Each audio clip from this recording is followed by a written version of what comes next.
Hello from me and Daphne. I'm Matthew. This is Daphne.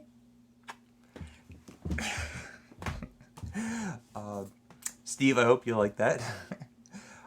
So, Steve Donahue and I are reading Dune by Frank Herbert, and this is our ongoing book club. Steve and I have our ongoing book club, and we're reading Dune for the month of October, leading up to the big theatrical release of the new movie Dune coming out.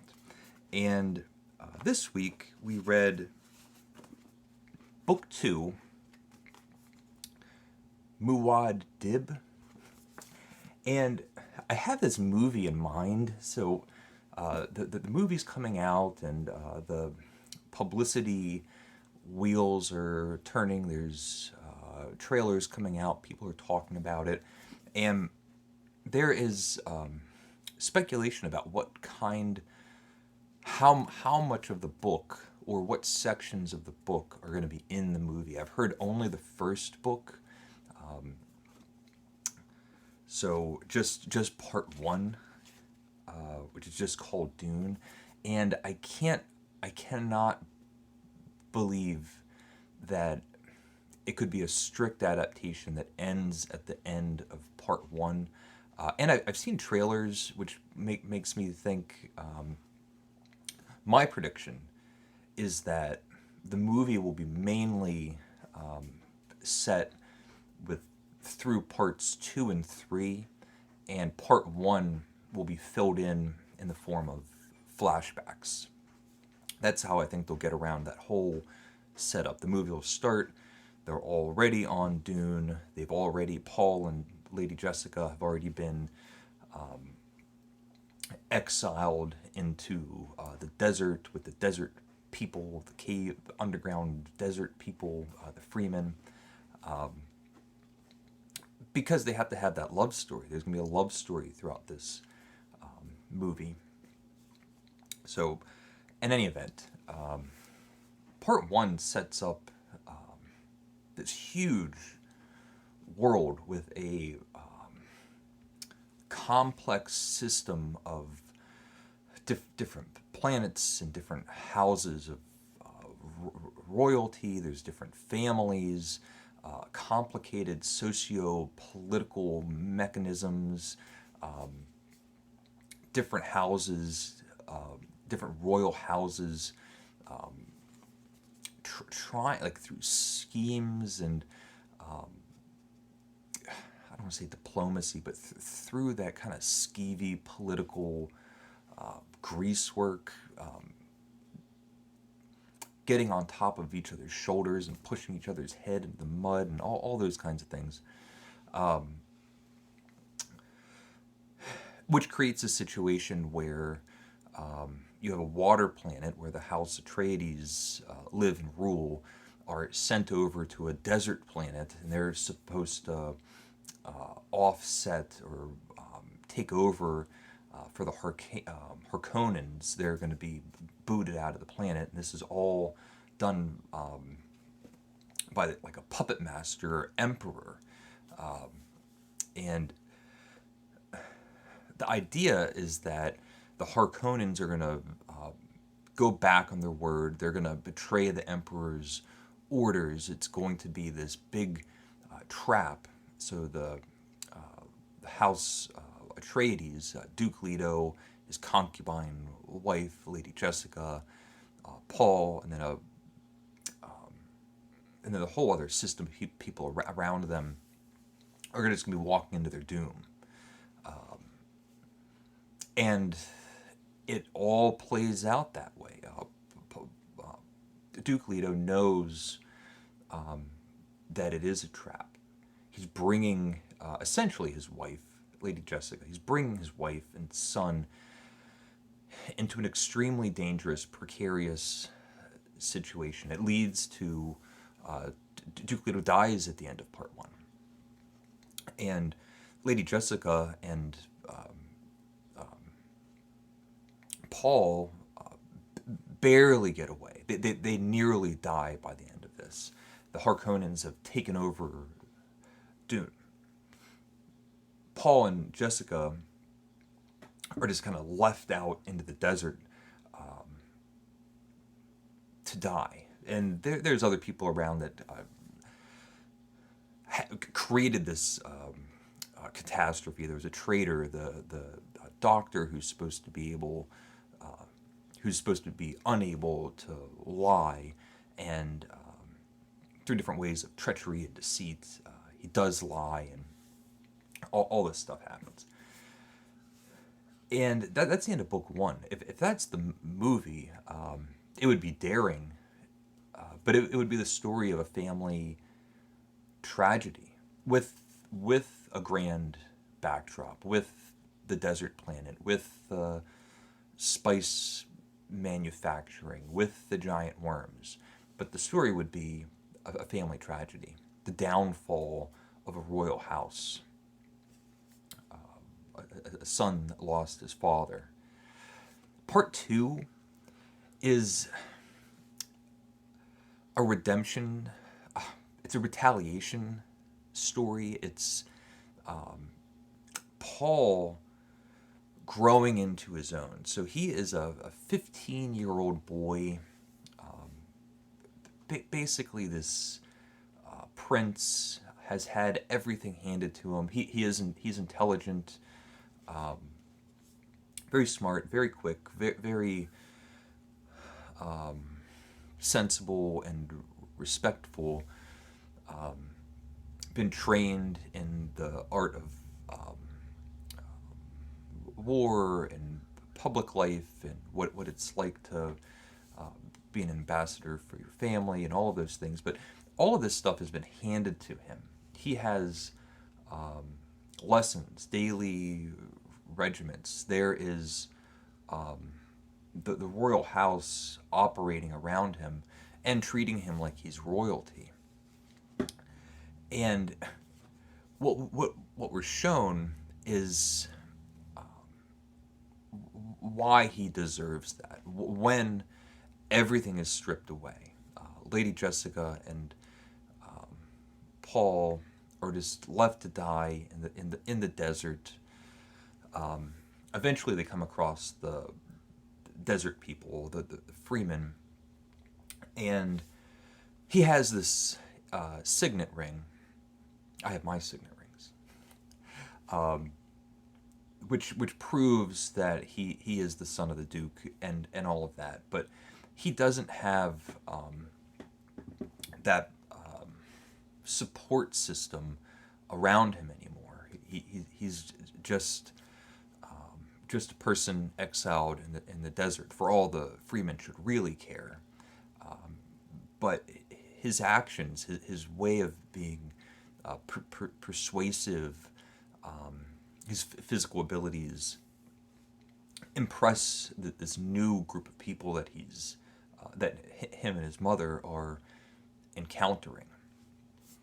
And we do get some really great set pieces. There's maybe like a flying chase scene, a desert sand storm, a giant wall of sand whipping through the wind, blazing speed. But Paul has this flying machine, like a spaceship or something, and it's really exhilarating. It's moments like those, almost more than anything else, that makes me excited for the movie to see how they show this desert planet, what these chase scenes and epic battle scenes are going to look like. It's all very exciting to me.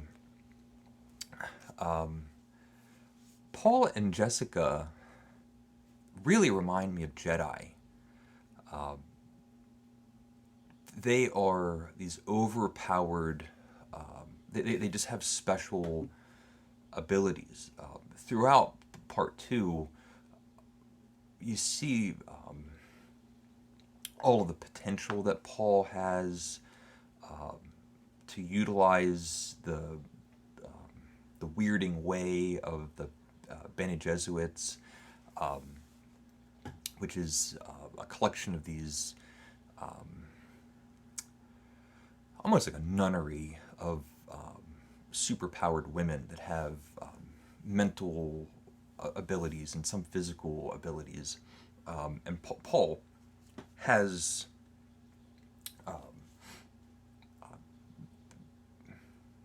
these abilities. And we get fight scenes. Jessica takes on one of the Freemen. There's a great dynamic of. There's several episodes that do a really good job showing the power levels of these different groups of people or certain individuals. So the Harkonnens and the Emperor. The Emperor has his own standing army. I can't remember the name, but we're told it's this battle force that is a wrecking ball. When they come in, everybody dies. And there's a fight sequence with the wrecking ball crew and the Freemen, the desert people.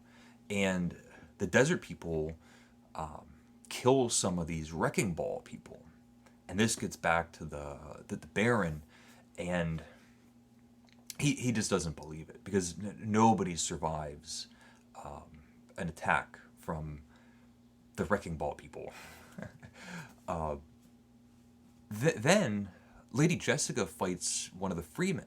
We're shown that the Freemen now are quite formidable, and so Jessica takes on their best, has a quick fight, makes short work of this guy, and it's the first moment. There's this really tense scene in a cave where the Freemen are in the shadows and up and above. You're just hearing their voices and seeing little glimpses of them. Paul and Jessica are, and they have this fantastic tense interrogation where there's shifts in power. Who has the upper hand? And part of this ends with Lady Jessica, taking down one of the best of the Freemen. And we've been shown that the Freemen can take down the best of the Emperor's army. So it's great examples of just like how formidable Lady Jessica and Duke are compared to all the other players in this story. And Lady Jessica taking this guy down sets off a series of events that just escalate. Paul gets stuck having to. This other guy wants to have a fight to the death with Paul as a result of Lady Jessica and her altercation with this other guy. And all the while, we're learning about the desert planet. We're learning about its ecology. We're with the native people that live out there. We're seeing Dune, planet Dune, through their eyes. Quite different than being in the royal house or being where the Harkonnens are, where it's just raw material. The planet is raw material,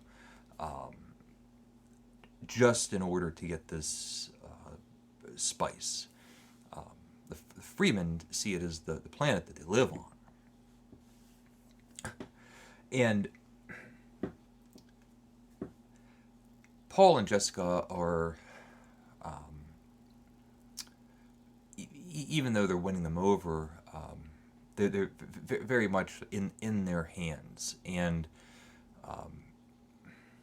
they have to learn the culture, the ways, the rights of these people. They're guests in their home, essentially. It's not. I don't believe it's 100% just being open-minded. All the while, Paul knows that if he wants to seek vengeance, retribution for his father's death, he's going to need their help. So he still has his own, and Lady Jessica, they have their own ulterior motives, but there's these recurring events that make Paul and Jessica uncomfortable, is to put it mildly, but quite reserved. And Jessica or Paul will say, we need to respect their culture, the way they do things. And so there's this knife fight scene, Paul and this guy. And Paul's a trained fighter. There's something called a shield, some sort of, it's not armor, but maybe like an energy shield that you can wear when you're sparring, or maybe when you're out in combat. And so Paul is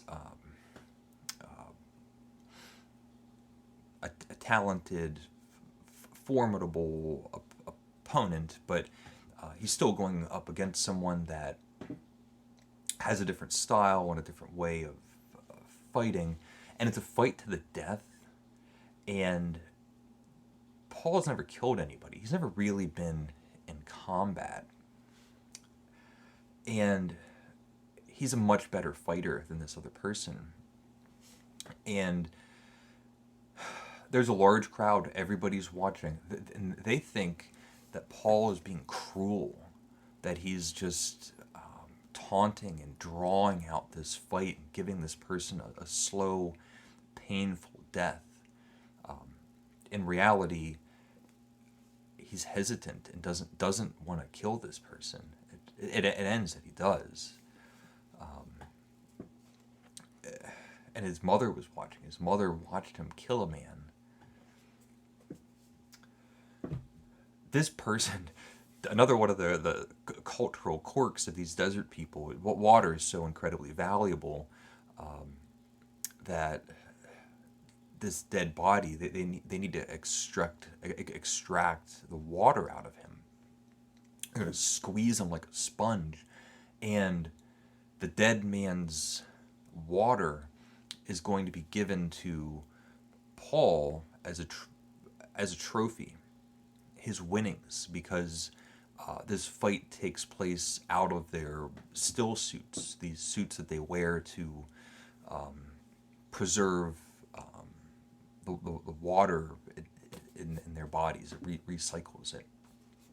And so they exert all of this water, and then you get, and Paul's like, I don't want this dead guy's water, his body water. And Jessica's like, you got to take it. You got to take this water. This is where we're living now. This is what we're doing. Paul's like, oh, okay. There's a lot of great scenes through the all the sequences in the desert. I really feel like it is daring, because a third of the way through the book, part 2 starts. We're put in a completely different location, and we are introduced to a whole new set of characters that we spend a lot of time with. And one of the main criticisms that I have of the book so far is the lack of personality in almost any of the characters. They don't feel like real individuals. Everybody's brooding and thoughtful. There's no humor or amusement or diversion, and they're living in extreme circumstances. But even still, there's a story going on, and everybody is just talking to progress the story, which of course we're reading a novel, but there's so few human interactions. I think the character that has the most personality is Baron Harkonnen. He's the grease ball head, I guess, the barony, the head of the royal house, and I think he's just a fantastic character. As far as the structure of the story goes, I love the fact that the story with the House of Atreides, as far as the Baron is concerned, that's done with. He didn't get the bodies. He didn't get Paul and Jessica's bodies, but he's already moving on. He's having issues with the Emperor, and then the Count. So Baron Harkonnen still thinks he has bigger fish to fry, and he's running the Harkonnen house like he is one of the mad Caesars, and having gladiator style Colosseum arena battles, and it's a mob town. It's run like a mob town with huge spectacular diversions. It does mirror, it does a good job mirroring the differences between how the Harkonnens live their life, and how the freemen live their lives, and how they experience the world, and how they respect the world, and all that. But a little bit of diversion with the freemen I would have been happy with. And we get another knife fight. There's another knife sequence, which is quite good. It's in the middle of the arena, and there's like this like subversive, like underplot, like all the things that are going on underneath the surface, as far as the Baron's schemes.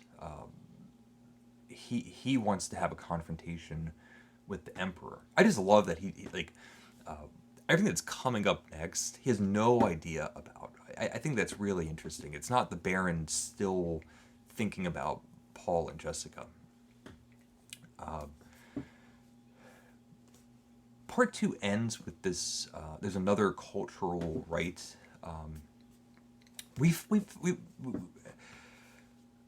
We're told that the Baron Harkonnens, they're the bad guys. They're really evil. The Baron's shown to be really evil. It seems to me that there's this desert planet, and the freemen are like hoarding. We find out that they have huge amounts of water supplies deep underground, and they're like sucking water out of the planet and then storing it underground. And maybe I misunderstood it, but it seemed to me that these desert people are thinking that if they can get enough water, they'll have enough water to like rehydrate the planet. And I don't know how what kind of logic there is to constantly be sucking all of the water out of the planet. It seems like they're making things worse. Maybe I misunderstood what they're doing, but they need the freemen need to leave the post, the location that they're at, and go to another place because of a reason. And they have this Reverend Mother. And meanwhile, Paul and Lady Jessica, because of all their powers and all of their abilities and how they've been comporting themselves and all of that, they have evolved from they are very different at the end of part two than at the beginning of part two. I didn't even mention Paul's now a father-in-law. But they are practically just revered Messiah-like figures in this desert civilization, and they both take this like holy water, which gives them both like this like power boost.